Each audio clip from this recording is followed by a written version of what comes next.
Good morning, everyone. Lovely to see your smiley faces at 10:30 on a Saturday morning. Really good to have you here. And welcome to the things I wish my black parents had told me. I'm the host for the session, Marverine Cole. My name rhymes with margarine, so that's all you need to remember. And this is part of the Black British Lives Matter series of talks that are happening throughout this weekend, curated by the wonderful Marcus Ryder, who's sitting in the front row here. Hi, Marcus. And building on this super duper book that if you haven't gotten already, please do get yourself a copy, Black British Lives Matter. The book was co-edited by Marcus and Selene Henry. And in this panel, we're going to be talking about the joy, the pain, the racism, and the life lessons that black parents have had and discussed and shared with their children. How do you raise a black child in a prejudiced and divided world? What do they need to know about life? And when do they need to have the talk? And I'm not just talking about the birds and the bees. Talking about, things like what to do when the police stop you and that sort of thing. So joining me to talk about these issues is a superb panel. I'm going to tell you a little bit about them and also make a mental note or a note on your phone about each of the books that they have out currently as well. You might already have them. Starting from the other side, Stuart Lawrence, the brother of murdered teenager Stephen Lawrence and the author of Silence is Not an Option, on cue. Find your voice and be your best self, former teacher and father, and I'm sure we'll all want to know what Stuart wished his mother and father had told him as he grew up. We'll look forward to hearing that. And then next, Jendella Benson, head of Editorial at Black Ballad. If you haven't heard of that, please log on. The award-winning digital platform for black women. And author of the newly released debut, Hope and Glory. A heartwarming story of love, loss, and family chaos. I've read it, it's amazing. And Jendella, ITV have optioned it, right? Are they turning it into a show? It's been optioned. We don't have a broadcaster yet, but it has been optioned. Woo, superb read, Hope and Glory.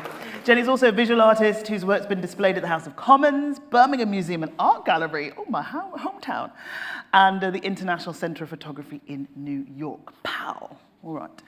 And last but not least, a fellow Marvyn Harrison, the founder of the highly influential Dope Black Dads network and podcast, the author of Dope Black Dads, Lessons on Fatherhood.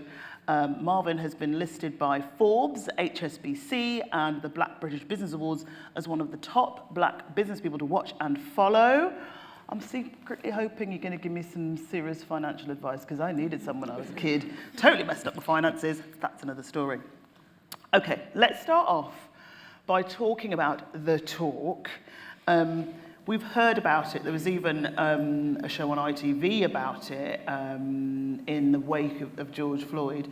Now, I didn't have a talk from my mom, but what happened with you? Should we start with you, Stuart? What happened? Did you have a talk, or were there series of talks? There wasn't one occasion where we sat down and had the talk. It was a series of, you're going to have to work a lot harder. Why? You're just going to have to. Life's going to be a bit more difficult for you. Why? It's just going to have to be. So that was more sort of like the message, constant message that was given to us.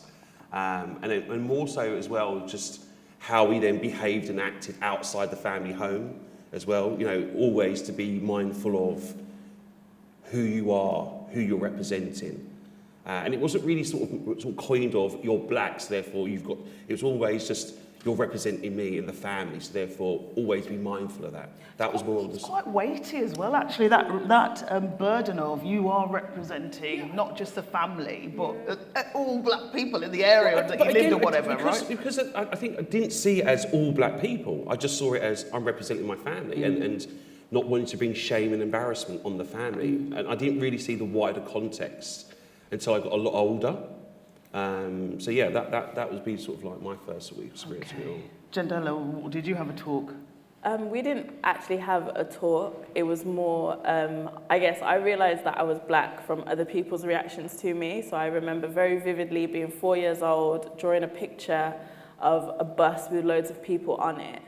And then being given the skin color crayons by my teacher and then realizing, wait a minute, like there's no color that matches, and having this really like existential crisis as a 4-year-old, like no one on the bus looks like me, no one on the bus looks like me, like what's going on? And then like growing up, just seeing the way that the world interacted with my parents. So my dad, my dad's actually mixed race, so much more light skinned than me, but being in the car with him when he's been constantly pulled over by police, and I grew up in Birmingham, so that was my introduction to blackness. And it probably wasn't until I was about 14 when my mum actually said to me, kind of in passing, she was like, you know, I have to work 3 times harder because number 1, I'm a woman, number 2, I'm black, and number 3, I'm African, because she grew up in Nigeria, so she still had her Nigerian accent. And that was like the first time where I think all of these experiences that I had been going through actually crystallized into almost, oh, this is actually a thing. All people who look like me to varying degrees have to deal with on a certain level. And so yeah, it was much like I was just in the world, and the world was basically telling me, you're black, you're black, you're black, your dad is black, your mum is black. And then eventually when I was 14, my mum was like, yeah. Yeah, so it's kind of living with it and not really grasping it until later on. And kind of thinking, is it a me problem? Like you're not, when you're young, you think, oh, why is there no one that looks like me? Like what's wrong with me? You don't think, oh, Crayola haven't, wisened up to the fact that there are black kids and they haven't put them into, like you're not thinking that big, you're just thinking, me, I'm the problem because I don't fit into this box of colours. So it was quite hard, I think, growing up with that, and then kind of feeling like you're always on the outside, and then you just think you're weird, but no, you're black, you're normal, you've just got darker skin. Yeah. How was it for you, Marvyn? So I thought the talk was the sex talk. That's what I was going. I was like, oh, that's a really, when did I have that conversation? So the other talk, the very important talk, is mine was always contextual. I don't think my mum ever sat me down formally and said this is what like race is. But I do remember, a lot of people remember that song 5, 4, 3, 2, 1. I don't want to sing it because it has horrible rhythmic connotations. But people had exchanged the words out to like pull the trigger, shoot an N-word. What? It rhymed. I don't want to do it, but it rhymed. And I remember singing it, and obviously it's very catchy, so I was just like 5, 4, 3, 2, 1. And it also was a chocolate bar. I don't know if you remember that chocolate bar. And then it's now been discontinued, probably because of the song. And so I went home and I'm singing it in my house, and obviously my mum pulls me up on that, and then like it's asking me questions, it's contextualizing that you can't say that, and this is what it means. And I was so devastated. Like, firstly, because like you don't understand the bigger context of the N-word, so I didn't get what that meant. To me, it was like a bad word, like saying, I don't want to swear on this panel, so F and an S and whatever. It's the same, just a bad word. I never understood it to mean something specific about me, but I knew I was different in that moment. It was like about me, but I didn't know it was about me. Like I knew I had to then adjust my way of being around those young children at the time. And it kind of like, it turned me into a really directional activist type human being, to be completely honest. Like my whole family is like really warm and wonderful. My mum works in prisons and like helps rehab people. My brother works in housing. My sister works in adult services. My youngest sister was a teacher's assistant. And I'm just like this, like, I'm sick of racism. I'm sick of this. I'm fighting stuff. I'm taking on challenges. That was the kind of moment where I was like, I'm not having it. And I've just become an extension of that person with much more articulate tones and, disappointed in your words at that time. And I think like the evolution of it comes from that moment. And so that was a big moment. I also was chased in London. There's a place called Shoreditch, which is now very trendy. People wear very nice outfits and go for drinks and food. But at the time, it was like a headquarters for the National Front. And so if you walked around Murray Grove, which is just behind Shoreditch, there was a particular patina, there was like an outfit that would young white bald-headed men would wear, which is like Reebok classic trainers. I don't know if anyone's got them on, but I don't judge you. Like Stonewash jeans, and then it was like Ben Sherman shirt, Burberry cap. Yeah, like it was like proper, like a uniform. And so they chased me when I went to go see my friends at school on a Saturday. And I just remember running for my life, but not really understanding why. And I thought I was amazing as like a 10-year-old. I was like, why would you chase me? Like, because you didn't get to meet me. You had no idea that I was funny and kind and I love Arsenal. That's why you're chasing me. And then you learn like the bigger stuff afterwards. So it's always come at the cost of something. It never really came for free. It's really interesting actually how that changed you. You know, there was a pivotal moment where you became an activist. I think, you know, like all of us then, I didn't have the talk. I had different messages, and we're going to talk about those things as we go along. And for me, it not having a talk, I had a big crisis of identity all the way through into university. A real crisis of, I don't want to be who I am. So given that then, and the fact that the realisation for you came later and so on, should children now have a talk? Should there be a scheduled time of their life where there are discussions? How have you done it? You're all parents, I'm not. How have you done it?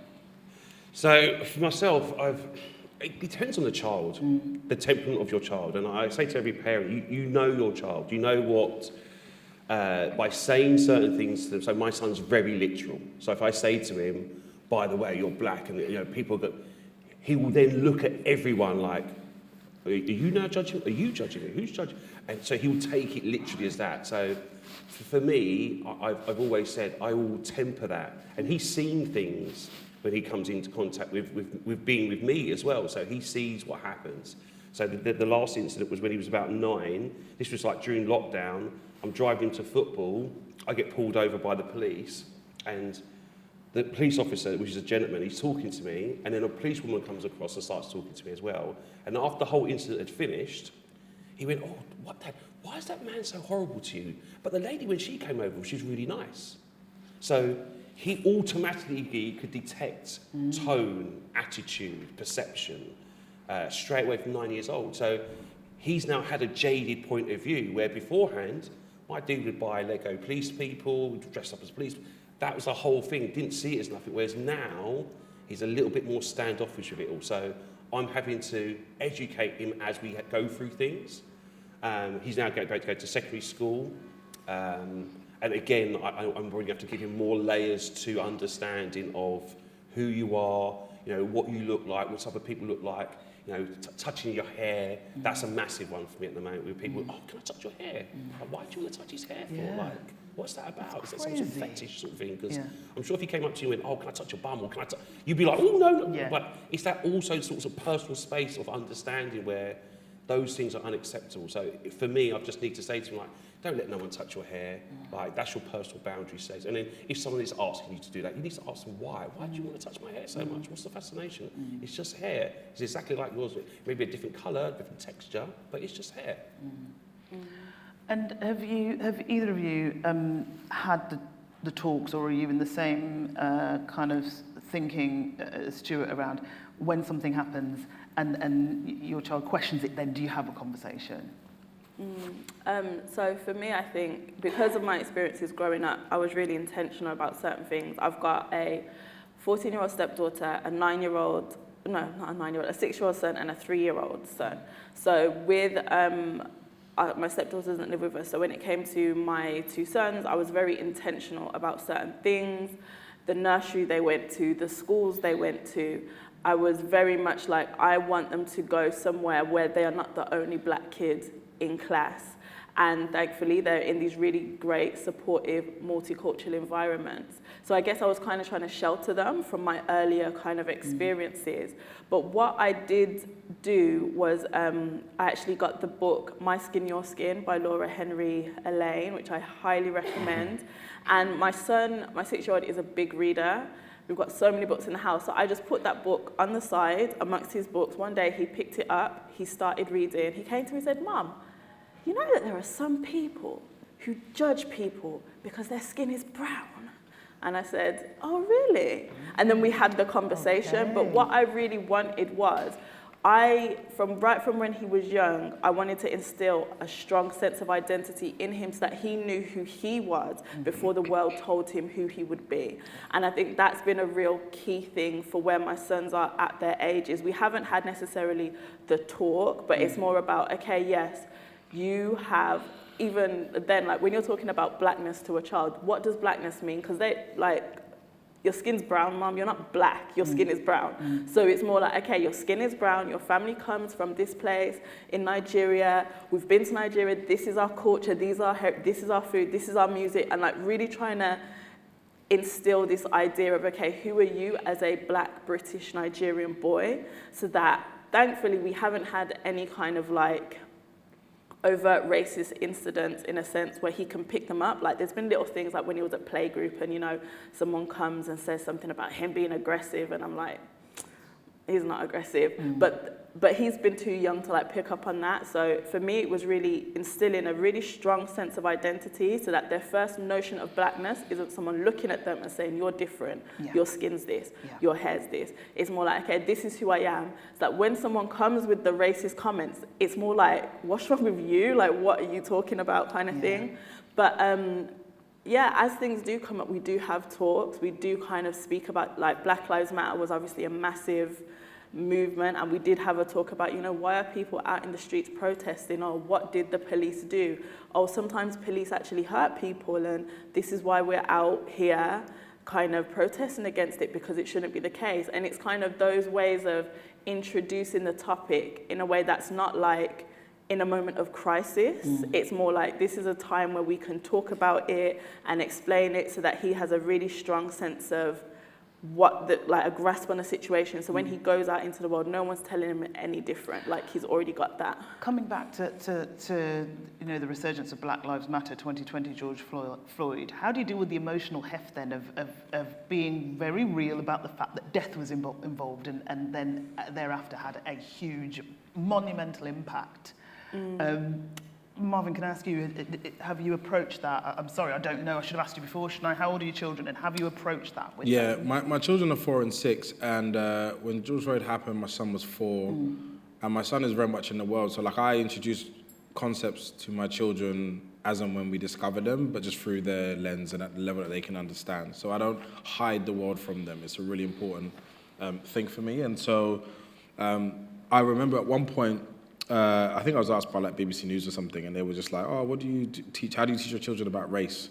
And I was like, to be honest, I'm just honest and I communicate at a point they understand. But as I was talking about it, we were watching TV in the background. He was like, "Why are those people angry?" And then I started to explain the context, which is like, "Oh, a police officer did something bad to a black man in the world and letting them know about it," which is like my way of saying that big structural thing. And I saw how disappointed in his face he was, very similar to what you said. And you're now making a villain out of essential services that we do need. And we understand that there is systemic problems with all police forces, I would envision. I'm not letting anyone escape that. But you also have to be mindful about what you set your children up for and the narratives that you plug into them, because inherently you can still be saved by police officers, sometimes even racist ones. They can still come up and save you and help you at a time of need. And so I think it's really important that we balance out the context in which we are giving that insight to our children in, so that they don't then become scared of the world that they're in. I'm just really big on, like, inherently I'm raising a black boy in the inner city, and we understand some of the narratives that have been attributed to black boys in London. I'm raising a black girl, which is a whole minefield on its own, and I'm like angling in one half of the conversation and really driving it, but then there's this whole thing of intersection of being a woman, which I have no real clue. And I didn't know how much I didn't have a clue until, I think there was one time my daughter was crying and I was tired. I'm justifying myself, but don't judge my parenting. I was very, very sleepy after a very long day of work and trying very hard.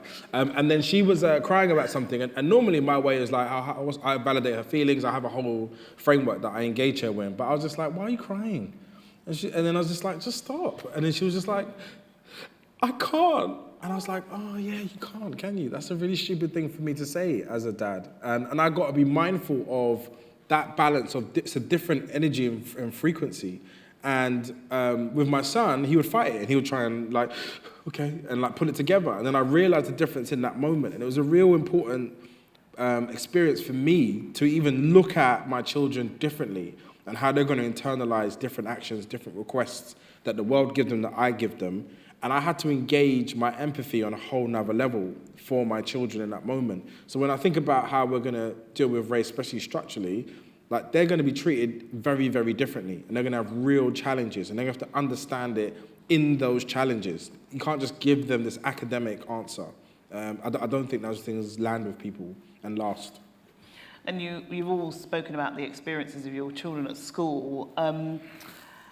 In terms of the negative stereotypes, and we've touched on them all, what advice did you wish your parents had told you that could have helped you around the microaggressions, the negative attributes that were put on you in your school years? I had a really hard time at school. Primary school wasn't too bad. I was the only black kid, but it was primary school, it wasn't that bad. Secondary school now, I was, again, the only black girl in my class, and that was, putting into context who I was in secondary school, very nerdy, very tall, very skinny, non-confrontational, very much like, I like reading, I like books, I'm kind of scared of people in general. But I got to secondary school, and the way that teachers were reacting to me was like I was this massive kind of rebel in the classroom. So I was suspended, I was put in isolation, I was put in detention. When I used to get in trouble, I used to cry, but obviously that's embarrassing as a teenager. So what I used to do is I used to look up to the ceiling to try and like push my tears back in. Why are you rolling your eyes?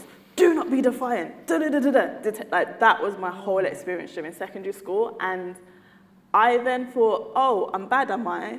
Okay. And I kind of created this persona as like an armor around me. Oh, if you think I'm bad, then I will be bad. You reacted to it and I it got reacted better. because it's kind of like, so it's kind of like an oppositional identity. And a book that I highly recommend on this is Why Are All the Black Kids Sitting Together in the Cafeteria by Beverly Daniel Tatum. I think I got her surname the right way around. It's an amazing book. It talks about developing racialized identity in all children, kind of like from childhood right through to adolescence and beyond.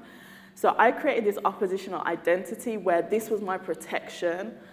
The me that I genuinely am is getting attacked, and it can't handle that. So I'm gonna create this identity of the hardened version of me that can take everything that you're saying and you're just gonna throw it back to you. So yeah, I'm gonna answer back. Yeah, I'm gonna and even if the me inside is like shaking, like, oh crap, I'm getting into trouble, the me on the outside is like, no, I don't give a damn. And that was how I reacted to all of this kind of marginalization or like stereotypes. And then I got suspended, and then my mum got called into school. And that was, I guess, the first time when my mum, and this is around the same age when my mum had this chat to me about, I have to be 3 times better. And my mum, growing up in Nigeria, had never been in that environment where her race is an issue for the teachers, because in Nigeria, we're all the same. Yeah. So, and there's a whole different relationship between teachers and the community. So your teacher is a member of your community. So your parents will know your teacher.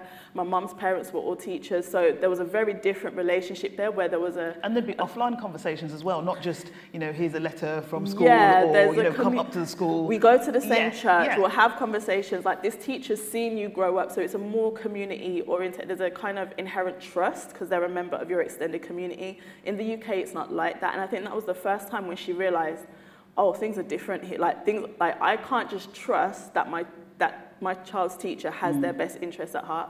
So I got suspended for 2 days. She kind of like sat me down, she had this conversation. We went out, she bought me a new coat, she bought me makeup. That was her way of saying, sorry. But I wish before then, but I wish she could have told me, but she couldn't tell me because she didn't know. She didn't know, exactly. She didn't know. So there's no way she could have equipped you for what happened. Yeah. But just the fact that kind of a preparation to the world will see you like this, but this is who you are, and this is, and you don't have to react to how the world is. So when your teacher is saying this, come to me and we'll have a conversation. And that's what I'm trying to do with my son. Any little problem he has, even when it's like stupid and ridiculous, and I'm like, oh gosh, I'm like, come, let's talk about it. If I need to, I'll speak to the teacher so that he can feel like it's not me against all the adults in life, it's me and my family, and we can handle whatever comes our way. And I just wish that I had felt like that, so that when these teachers were singling me out, it didn't feel like me against the school. And it didn't feel like you were on your own, because Yeah. that's the issue, isn't it? Yeah. I mean, you know, my mom was strict,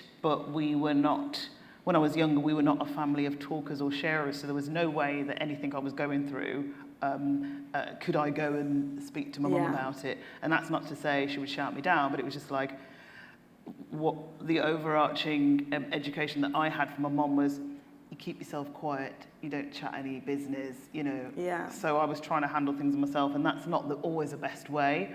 Was there anything that you wish you'd known, guys, as well, to equip you? I just feel like I've had a really different childhood living in South East London, I must confess. Like, primary school, never had no issues. Secondary school, so I went to the same secondary school as Stephen for the first year, and that's predominantly black, that school was. Okay. The pupil force was.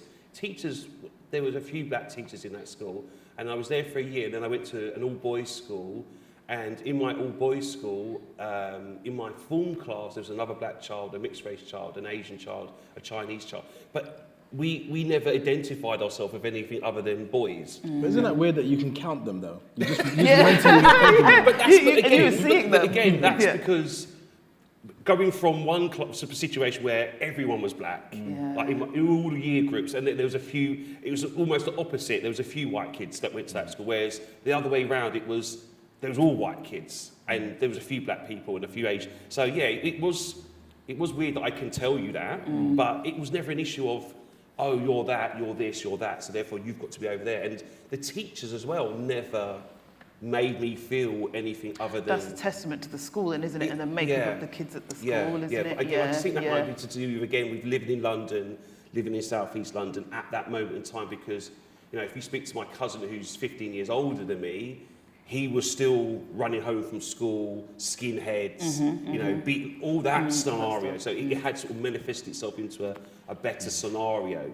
But yeah, I never, and that's what I say to people all the time. Until Stephen was killed at 16, that was the only time I was like, oh, rah, I was like, that was the only reason was because I'm black. And hold on a minute, I've been walking up and down the Elton all this time, and I've never felt that way. And oh my goodness, and it was almost like an eye-opening moment of going, rah, there's lots of differences, and just because of my skin colour, someone will persecute me and try to hurt me and try to end my life because of that. And actually, following up, you mentioned Stephen. Let's talk about the relationship between black children and the police and how you bridge that kind of contradiction around, you got to respect authority. We've talked about, you know, they could save you at one point, right?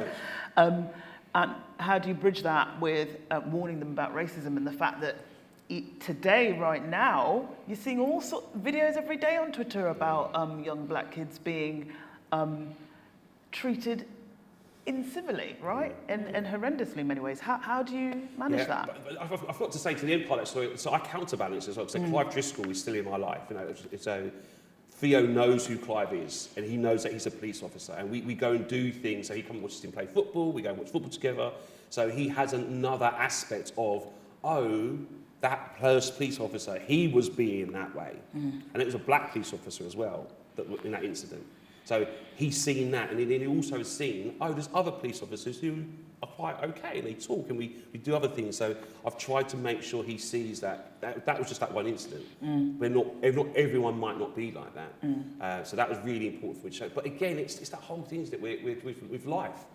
It's that interaction with people, isn't it? And with the talk, if you're preconceiving going, the only reason why you're doing this is because I'm black, and you have that attitude and that mindset straight away, that also can be perceived as barriers, an attitude, a mindset. So therefore, as soon as you come in contact with those institutions, it's going to rub up the wrong way straight away, rather than going, I'm just going to be my natural self until I find or come across something that then pushes me and hold on a minute, why have you said that for?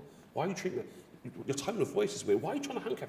Then you go, oh, it can only be because of my skin colour. And then that then deserves a different reaction to me being polite and welcoming and understanding that you're just trying to do your job.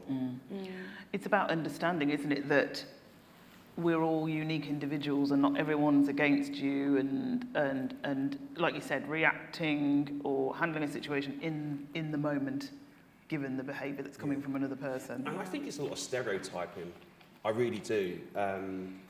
It's that whole thing where, you know, black kids are seen to be a lot older than what they are. So 11-year-old, not in his school uniform, running for a bus, was stopped by the police because they're like, well, why are you running for? He's almost 6 foot.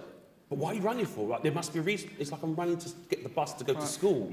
So why are you not in school uniform? Because it's non-school uniform day. Oh, we don't believe you. You're telling us lies. You must be older than what you are.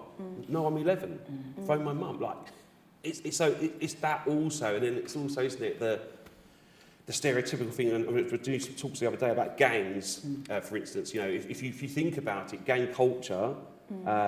Talk about Italian-American gangs, revered as something celebrated. Romanticised almost, you know, the how many shows, right? The craze. But then the Blue Steel incident where the film came out, women are fighting in a cinema. Oh, it must be because of the film. It must be because of the film. Let's ban the film. Like, so it's that whole stereotypical thing of, oh, it can only be, it must be. It can't be nothing else other than something really, really bad and really sort of criminalised, rather than entertainment and revered as something popular and to be looked at as admiration. Does it worry you, Marv, about, like Stuart was talking about, the adultification of black children, and you've got 2 young ones, and what else do you think or how else would you think you'll equip your youngsters for any potential situations? That's my reoccurring nightmare. Like, I think sometimes, so I did a podcast on Girl Q, and I actually had to wait like 3 months because I was so angry. I couldn't actually talk about it, and I needed someone to come to me with a viewpoint that they wanted to share, and I just gave them the platform to say the things. But then halfway through that podcast, they were talking about some of the more detailed parts of it. I didn't watch I haven't seen anything. Like, I just know it happened. I know enough, and I'm annoyed, and now I'm just like, what are we doing? And I've been doing the action, but I can't internalize any more of the trauma of our lives and like let it live in me anymore. So they're going through this podcast, and they're talking about the occurrence in a bit more detail. And I realized that happened to me. Like, it was just mad normal. It was super normal. So they used to have this thing called ID parades in, oh my gosh. So in my school, police officers will come to our school gates and be like, we have a suspect that fits basically black people. We need extra people for the ID parade. And so we're going to give you, I think it was £15. And if you think about it, in 1998, I'm showing my age a little bit. That's all right, we'll work it out. I'm younger now. In like 1998, early 2000s, that's money. You give me £15, I get a 50p a day. So you give me £15 to go stand in a line and like just stand there and then just leave. I didn't understand the context of it. Like, to go to my school gates, identify us, gather us all together, tell us where to meet them, get on the bus. I think it was a 254 bus. Get to Tottenham. Also, no one knows London, but get to Tottenham and like stand in a line and pretend to be a criminal for money. Yeah. And then like there was another occurrence where that we were just sitting by a park and they just rounded us all up and was like, you have all been suspected of a robbery that happened 10 minutes away, and lined us all up, put us all in the van one by one and strip searched us in the van with no reference to my parents at all. It was just so normal. And it was only in that moment. So my podcast triggers myself all the time because you start talking about your childhood, someone else, some other kids, parenting advice, and you're like, oh, that happened to me. And you go, nah, my therapist is on speed dial. We have an SOS culture between us. And so it's just like, these things happen. So for my son, and my son's different to me. Like, I was raised, you know, like Jamaican matriarch. You just get some still in you by being around that stuff. You get cussed out a little bit. It's just a part of the culture. You survive. You build a thick skin. You understand. My son doesn't live in that culture. Like, he doesn't understand that. Like, I don't think anyone's actually ever put their hands on him. He has never been punched in the face. I'd definitely been punched in the face by 6. And it takes something, it builds something in you. It's still very traumatic, but it creates something which allows you to navigate certain things. He doesn't have that. So everything that I'm doing at the moment is slowly trying to like instill challenges in him so he knows how to deal with it, but not create trauma. Yeah. It's like an art, like, you know, so like little things where you're just like, all right, the park is closed. I put him in the park and be like, how are you gonna get out? Make it a game. And then he starts thinking like how to navigate, jump on this. Because if you've got to run last quick minute, your mind has to be built for escape plans. Like I tell you right now, I was in Old Kent Road yesterday, South London. I don't really go south very often. It's not personal. It's not personal. I'm sure everyone's lovely and, you know, very articulate. But I don't go South London often. I'm from South, dude. So No. naughty. I know. I didn't look you in the eye. I looked that way. So naughty. I don't want any problems, okay? I'm out of that life now. I'm joking. No, so I'm walking around South London, and I've noticed that there's a cultural thing in different areas, and I don't want to make it a race. It's probably more of a class thing. But who follows the patterns of the roads? Like even pedestrians.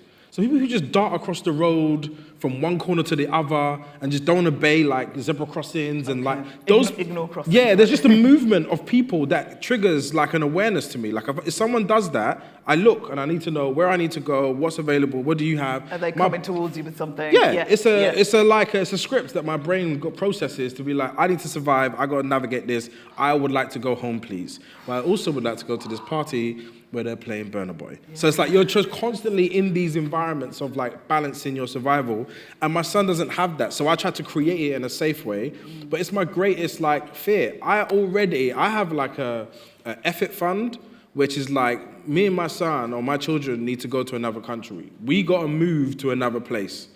I have it sitting there ready to act. Really? Yeah. Like it was one of the first things I built. Like I'm just like, it's my trauma, it's mine, I understand it. He doesn't know it exists. But I tell you right now, if he ever tells me that these boys tried to surround him at school and said they were gonna stab him, because again, I've been threatened, my life's been threatened probably like 8 times from like 11 to 20. It's just normalized. I'm gonna kill you. And you're just like going home from school thinking, what, today? Because like, Arsenal are playing, I have goals, I have dreams, my mum really loves me, she made jerk chicken today. Like, you know, you got goals and you're constantly under threat. So he doesn't know that.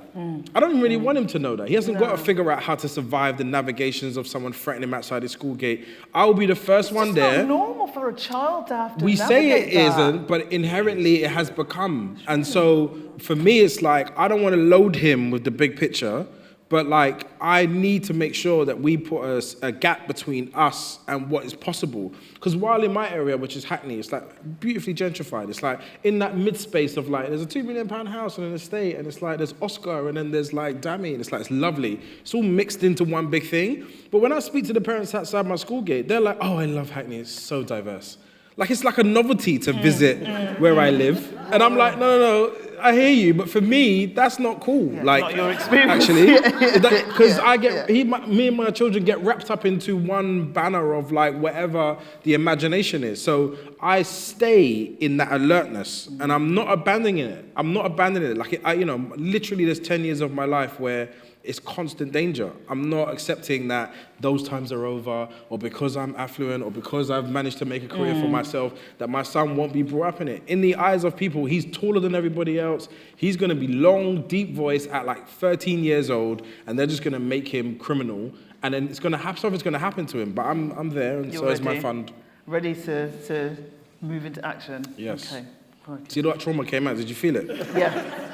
Now I got. Thank you for call my sharing it. therapist. We're going to Sorry. try and... No, thank you for sharing it, because this is the point, right? We're getting to the heart of the matter, really, and your experiences. And what I wanted to move to was, the assumptions around you at school. I mean, for me, as one of only 3 black girls in the class, so it was predominantly white, state school, girls' school, everyone assumed I'd be good at sport, but Jenny, like you, I was the nerdy girl. I was coming last at cross country, out of breath, like staggering over the line. So grade A nerd. So talking about like positive stereotypes, obviously sport and music, to name a couple. Do you think there could be actually a bit of a danger around these positive stereotypes? Is there potentially a problem?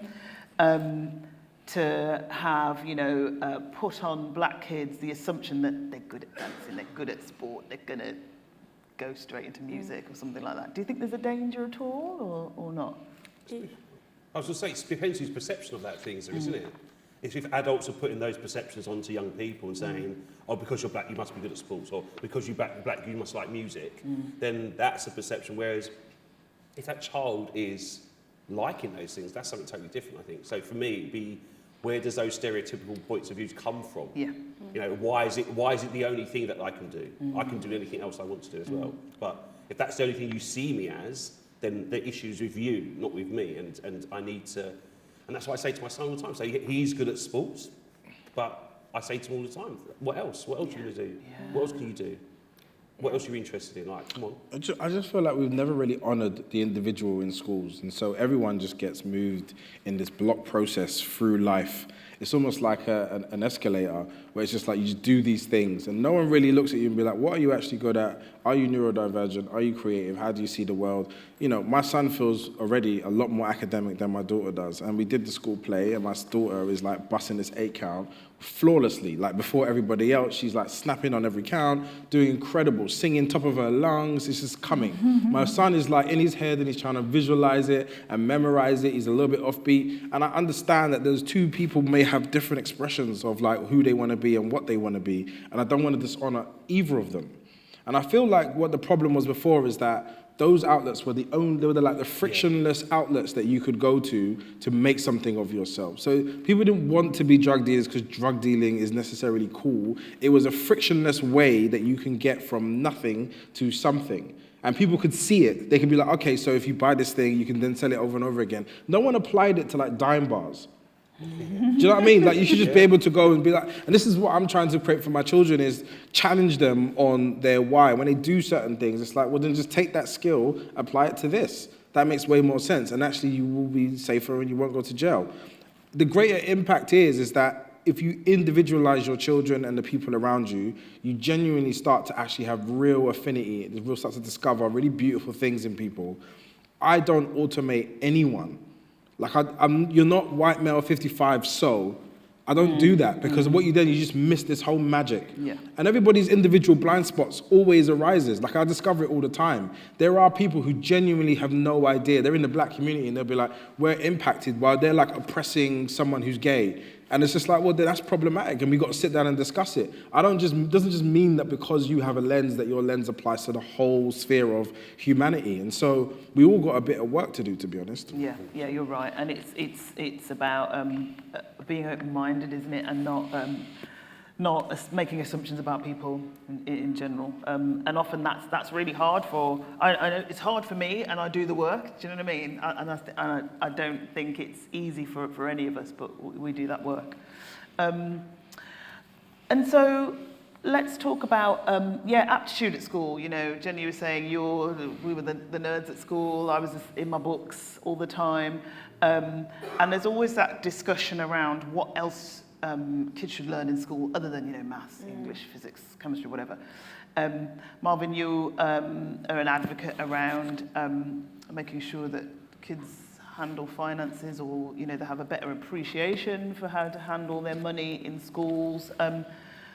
What would you say to try and push that agenda, or how do you help your kids with that? Because I totally agree. I wish I'd have known, because I ruined my credit in my 20s, it. I pulled it back, it took me 20 years, right? Yeah. But I think it's massively important. But for black children, how important is it? It's incredibly important. I got a JD credit card.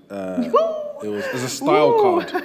And basically I went and just pulled money out of it, which is basically turning that £300 into £380 worth of debt within like a second. Clearly not very smart. And so, but generationally the information is missing, but also that generational wealth, which means you understand how to use assets in particular ways, how to use credit to acquire assets that are revenue generating, and then you use that thing to pay off the thing. Now you have assets that are paying off things, and then after a period of time it all comes back and you're like, oh, that's a simple game. If we were playing Monopoly, we would be amazing, but somehow we apply it to our personal lives, and there's all these gaps in our behaviors that mean that we actually make our lives harder. And so with my children, we did this challenge with Starling Bank, where I put them in charge of the family finances for 3 days. Now, I'm going to tell you now, at 4 and 6, giving your children bank cards, they don't understand the concepts of number depreciation in the way that you would like. But what was really good is that we sat out and we did a budget.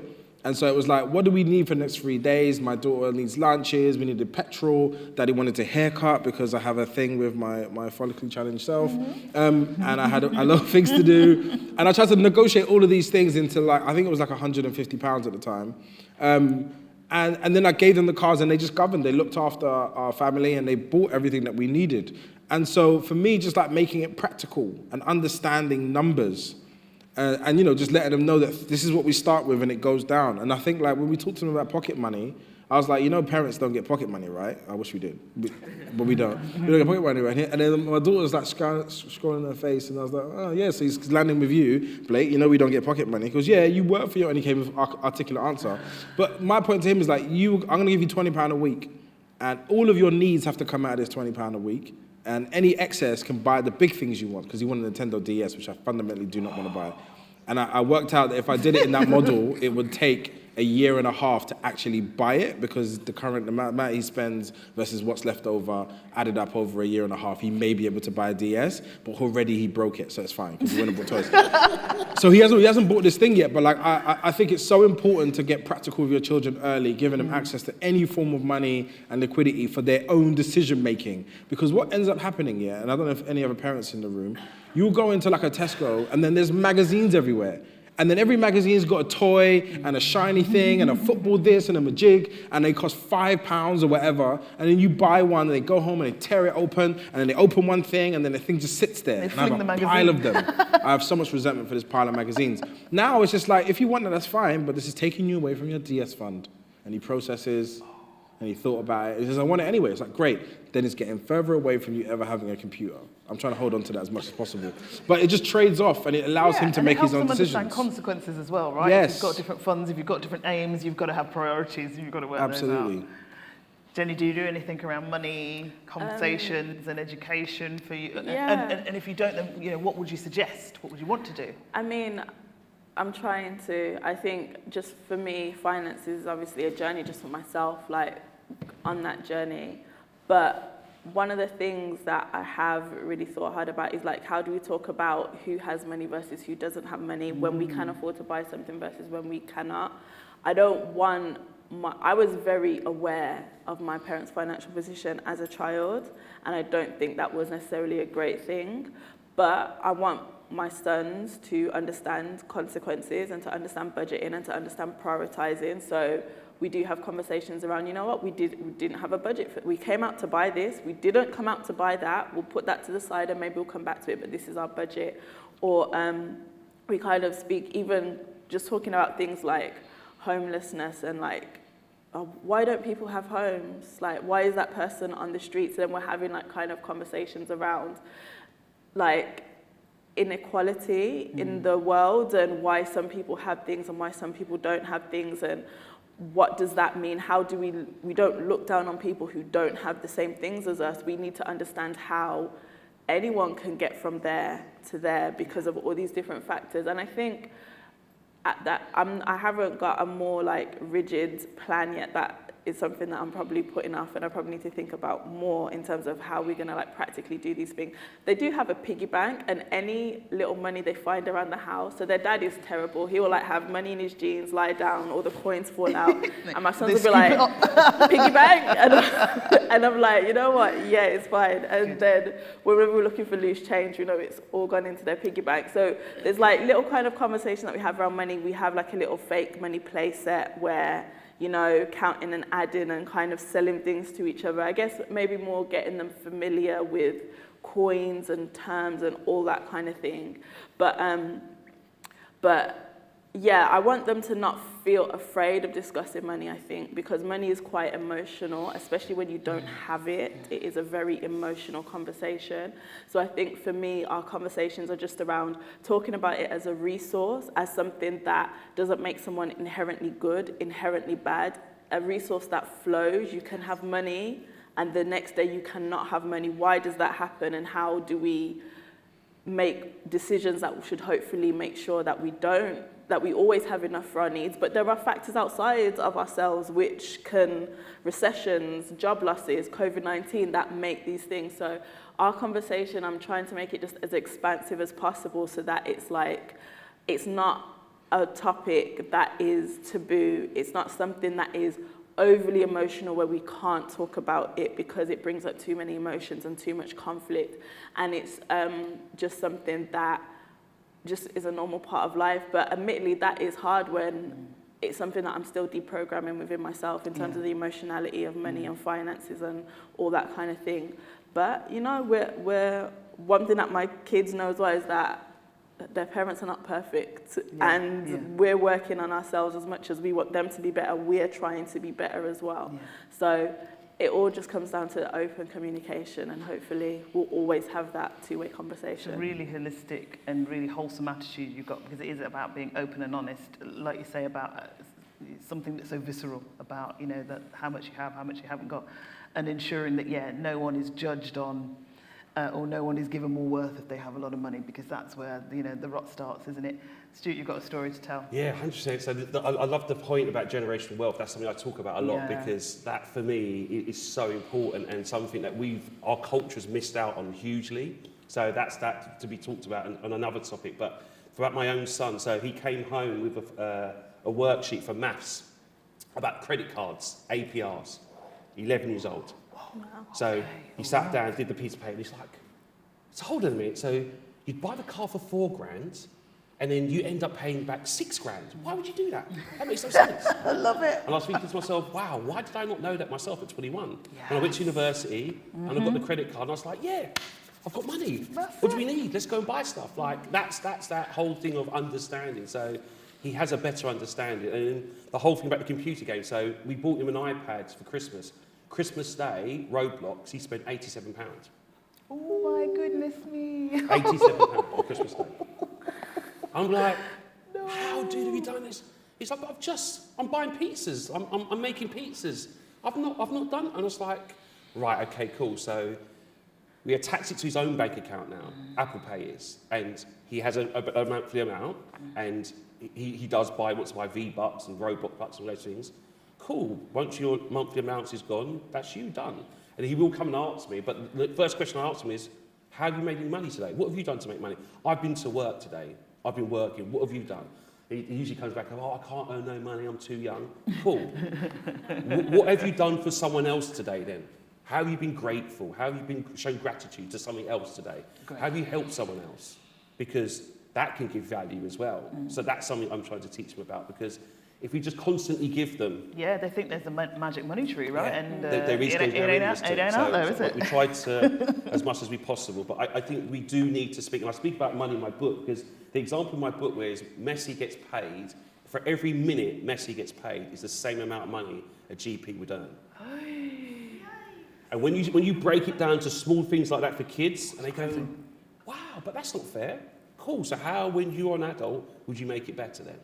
How are you going to change that around for yourself? But now you know that information, what are you going to do differently? Yeah. How are you going to behave differently? Because we need to speak to them about it, because as I said, it means that you can move yourself from one place to another place if you've got it, but if you don't have it, and you're constantly, and I do understand that whole thing about bad debt as well, and understand what bad debt and versus good debt and the things that you should do and assets and all the rest. I think those conversations need to have more at school for kids a lot younger age, so that they're more aware of it. 100%. What did that tell you is the more that you use your credit card, the better the rate becomes, and the higher amount that you get, and you can buy more asset-based things. The one they give you first is always the lowest, and it teaches you, like, basically everyone just goes and buys clothes and stuff, and that's the one that gets you trapped. But if you get past that hurdle, that hurdle is the big bad boss, and you're able to go and, you know, buy some amazing stuff. So it's just that little bit of information is that first credit card is just a behavioral thing.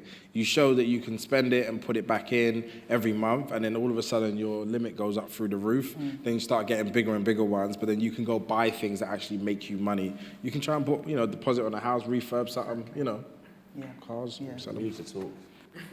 There's a queue. There's a book, isn't there? There's another book coming. We've got time to take some questions from the floor if anyone is has a burning question for any of the panel. We've got a roving microphone. Yes, gentleman in the middle with a lovely hoodie, mustard-coloured hoodie. What would you hope they would say, or their thought process would be sat up there right now? Oh, wow. Okay. Stuart, do you want to have a go? I definitely have said, the whole reason why I am doing these things and go around and do the work that I do is because I don't want my son to ever be up here. That's the reason why I do what I do. As I said, his aspirations of being a footballer. Go and do that. Like, I don't want him to be up there going, oh yeah, my grandma used to talk about this and my dad used to talk about that means that the work that I've done hasn't been good enough. I've not made enough progress. We've not moved the conversation on further enough.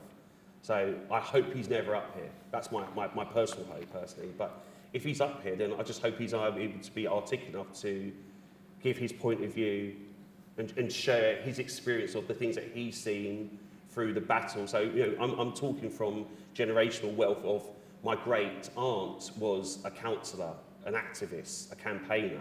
That's manifested itself into my parents that's manifested itself me being the same. So, as I said, I just want him to be whatever he wants to be, and if he ever wants to be this, then great. But as I said, at the moment he's aspirating to be a footballer. So let's hope he gets there instead.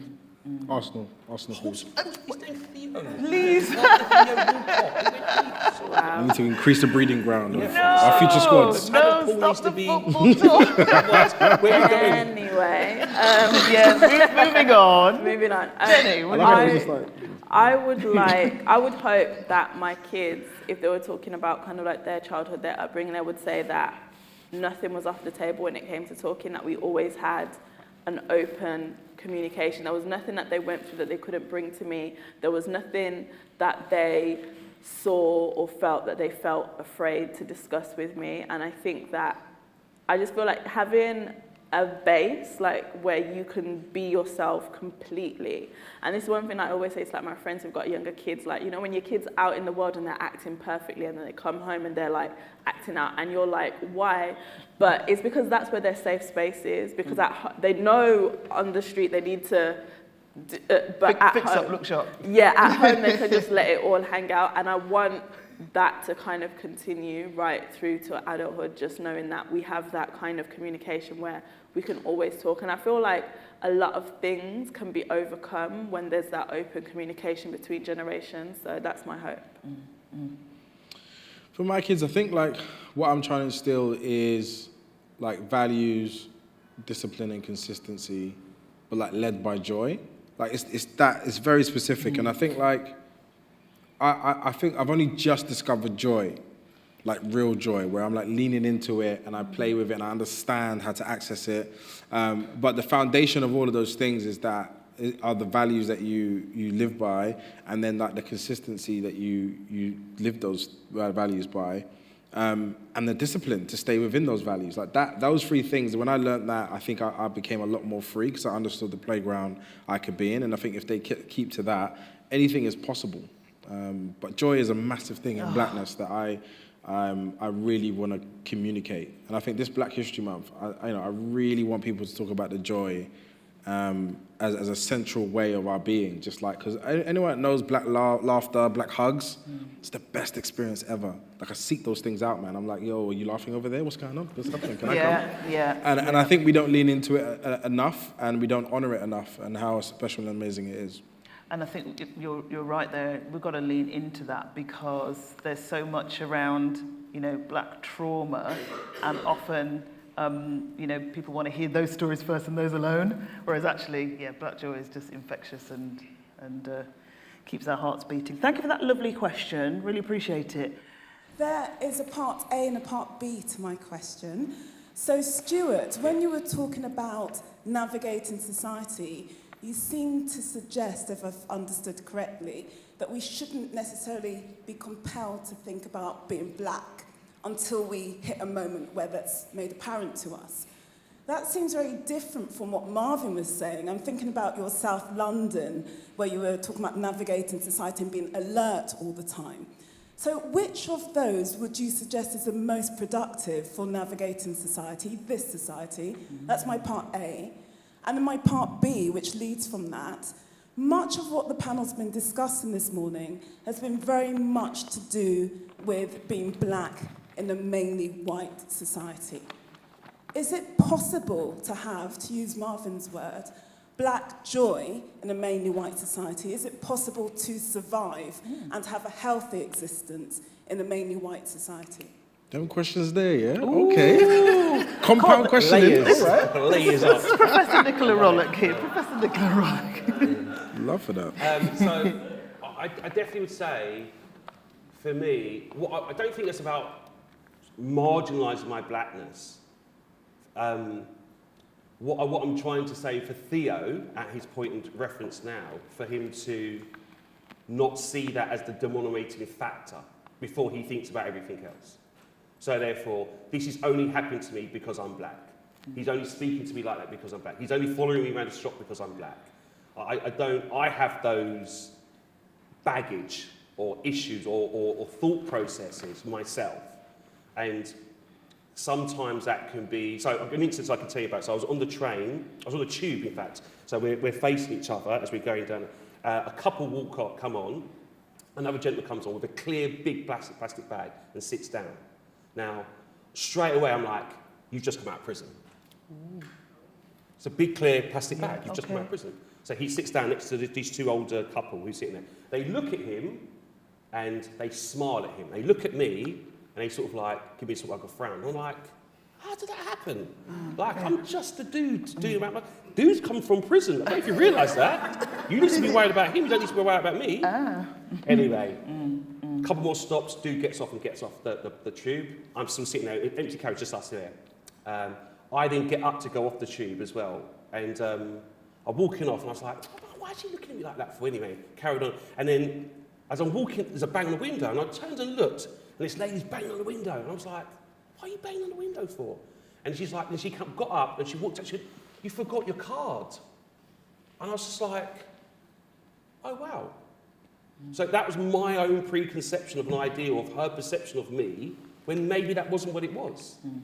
So sometimes I have to dial things back rather than allowing myself to run with things. So sometimes I just say to myself, is that because of the preconceived ideas or the notions I've had beforehand? So I'd rather have Theo have a mindset of, I am who I am, take me and leave me, and then if something then happens, he can then go through the layers of, why did that happen? Was it because I'm black? Was it because of South East London? All those other questions, rather than having that come through his first thought process. That's what I'm trying to achieve. But I understand the next part about the navigation system, because one of the big questions I get always asked is, why would you bring your son up in London? Why would you not take your son out of London where, you know, it may be a bit more easier and less confrontational?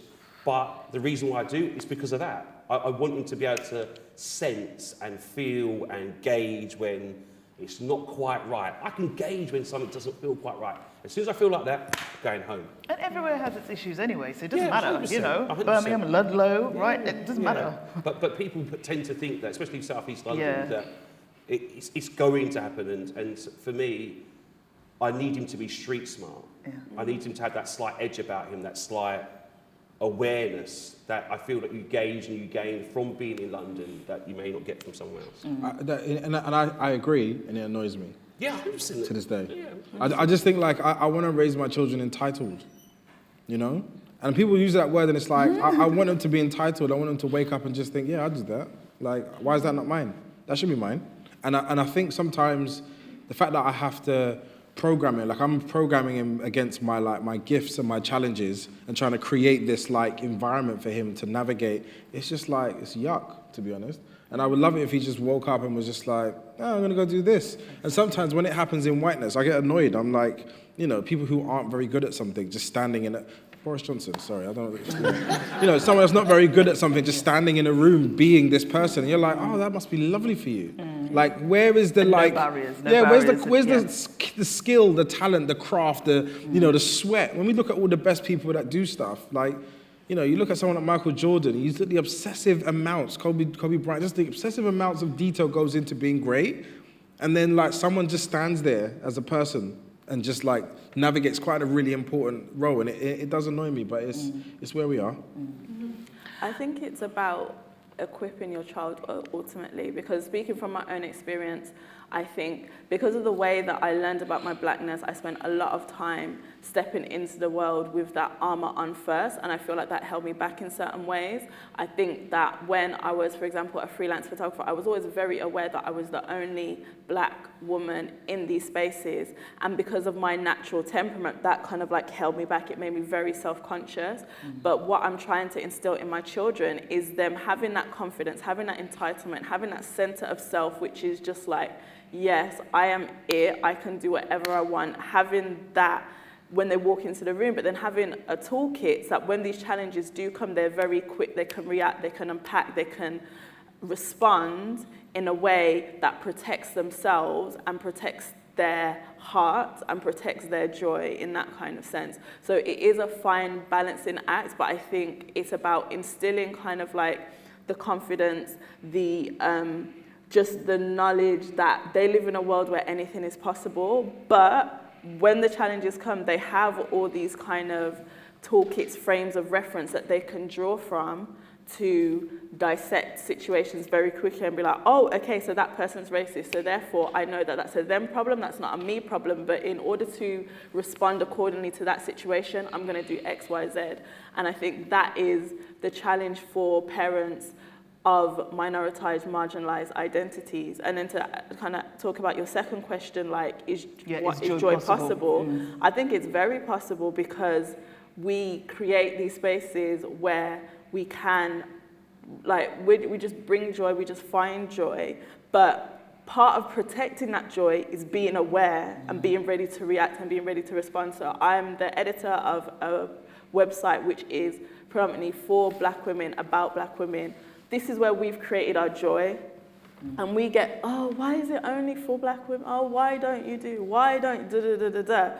And it's like, to protect that joy, we have to know where those criticisms are coming from, why those criticisms are being leveled, and be very confident and be able to kind of like clap back. So it's always it's like a tightrope that you're walking, and I don't say that in like a negative way because I don't feel that as a burden. Like, I don't find that as a burden as I've grown older, as I've matured. I think that that is one thing that I just wish that I had been more prepared for as a child, because I spent a lot of years very aware that my blackness was an issue and not knowing how to respond and how to protect my joy and to protect myself, but just kind of being very aware that, oh, I'm in this space and I'm black and someone's going to look at me. And it held me back. I can definitely say it held me back in certain areas.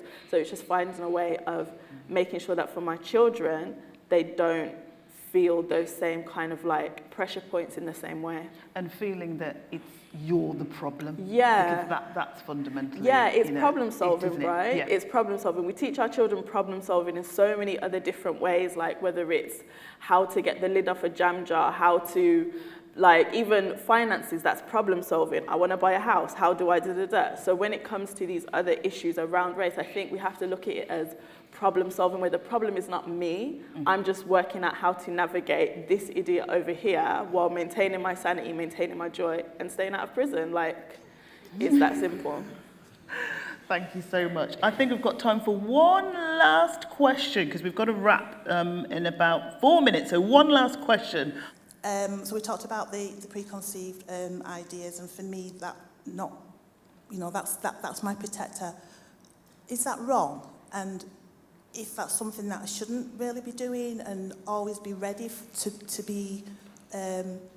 protect myself, how do I overcome that? Oh, okay, so talking about like you're thinking on the train. I have the same, I've got to say, I often think that and I have to check myself and go, hang on a minute, calm down, Marv. I have an internal voice in my head that goes, oh, they're like that because of blah. I don't think it's wrong. I don't think you can second guess yourself and say that's wrong. Just find a way of tempering it and going, actually, that person might be having a bad day. They might have experienced something where their face shows something, because they're thinking, and they're not thinking it's you, or they're not thinking, I hate that person because they're black. I don't think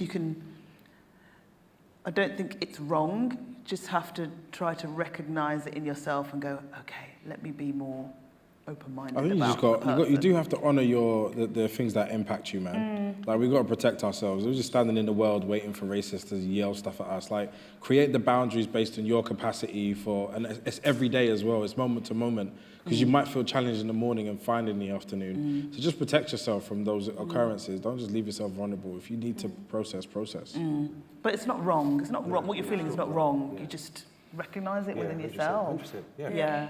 I'd only say if it only becomes wrong if it becomes a burden to you personally. So if you're reacting in this way, you notice that, I'm always feeling like very kind of like negative or very kind of whatever, then maybe then take a second and think, okay, how can I redress this balance? Like as Marverine was saying. But yeah, it's not wrong. I don't think anyone can say how you react to the world around you is wrong. As long as your outcomes are being met, you're being protected, your family's safe, your mental health is being taken care of. No one can say any different. Case by case basis, definitely. I really wish we could have one more question, but I'm sorry. It's a minute to wrap, and because there's another session coming in very quickly, otherwise I'd be like, yeah, let's carry on till 12:30, right? So can I thank you so much for coming, and please give a big round of applause for our fantastic panel. Stuart Lawrence, Jendella Benson, Marvyn Harrison. Please go and get hold of their books if you haven't already, and thank you so much.